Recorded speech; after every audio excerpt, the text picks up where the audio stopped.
You've been lied to by the skincare industry for years. You've been tricked into spending hundreds or thousands of dollars into natural formulas, clean beauty, and SPF in makeup, when the reality is that most of it is nothing more than just marketing hype. Hi everyone, I'm Yasmin Nasir, a certified cosmetic scientist and formulator who started this channel in order to be able to help people make evidence-based decisions about beauty and health. And today we're discussing the top 3 lies that the beauty industry has told you for years. So let's get right into it. Let's start with the buzzword, clean beauty. Brands love to label their products as non-toxic and chemical-free in order to make them sound safer. But the reality is that everything is made up of chemicals, including the air you breathe and the water you drink. What really matters is how much of an ingredient is used and whether or not it's safe at that level. Did you know that even drinking too much water can be deadly? Drinking too much water in a short period of time can lead to a condition known as water intoxication or hyponatremia. This happens when too much water dilutes your blood and can lead to swelling in the brain, seizures, and even death. Ironically, the clean beauty trend has actually led to beauty becoming not that clean. Because when you label an ingredient as something that is toxic or unclean, it needs to be replaced with something. And oftentimes that something is actually worse than the ingredient that it was supposed to replace. Parabens are a classic example of this, and by the way, they're also natural. We phased out parabens over time due to insane amounts of fear-mongering over them, which by the way is baseless, but that's a story for a whole other video.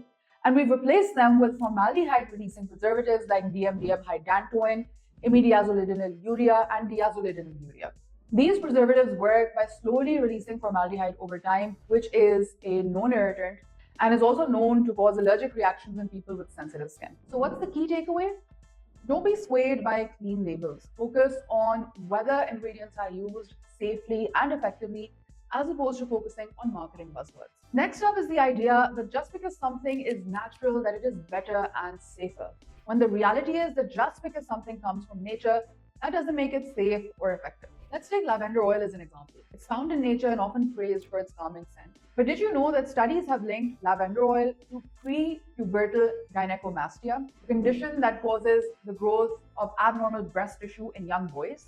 This is just one example of a supposedly natural ingredient that can mess with your hormones and lead to endocrine disruption. Lab-made ingredients like vitamin C, niacinamide, and peptides, on the other hand, have a lot of research to back them up, and they're proven to be safe and effective. They're also designed to be stable and better absorbed, which means that more often than not, they actually work better on your skin than their natural counterparts. Taking vitamin C as an example of this, pure ascorbic acid actually degrades very quickly when it's exposed to air and light. And in order to be stable in beauty formulas, it often needs to be modified. So that's why you will see derivatives of vitamin C in different skincare formulas, like the Acuvix vitamin C serum as well, including things like sodium ascorbic phosphate, ascorbic glucoside, ethyl ascorbic acid, and a lot of others. The idea is to stabilize the ingredient in order to reduce the potential for irritation, because ascorbic acid is very irritating, and also allow the product to actually have a longer shelf life. One last thing also of importance is that the distinction between natural and man-made isn't all that clear. Most lab-synthesized ingredients are actually identical to what's found in nature. It's just that scientists have found cheaper, more sustainable ways to make them in a more pure form or a more stable form that makes more sense to add in cosmetics. So what's the key takeaway here? Don't focus on whether an ingredient is natural or synthetic. Focus instead on a safety record and whether or not it actually works in a formula. The third lie that we're going to talk about today is the belief that the SPF in your makeup is somehow enough to protect your skin from the sun. The truth, however, is that relying solely on the sun protection factor in your foundation or your BB cream is going to be far, far, far from enough. On my Instagram, I did a post where I briefly showed the calculation behind this, but the SPF that you're getting from your makeup is likely less than SPF 10 and probably closer to SPF 5. This is because the SPF number depends a lot on how much of the product you apply. To get the listed SPF, you need to use about a quarter teaspoon of foundation on your face, which is a lot, and it's not what most people apply, because if they do apply that amount, they'll probably end up looking like a cake.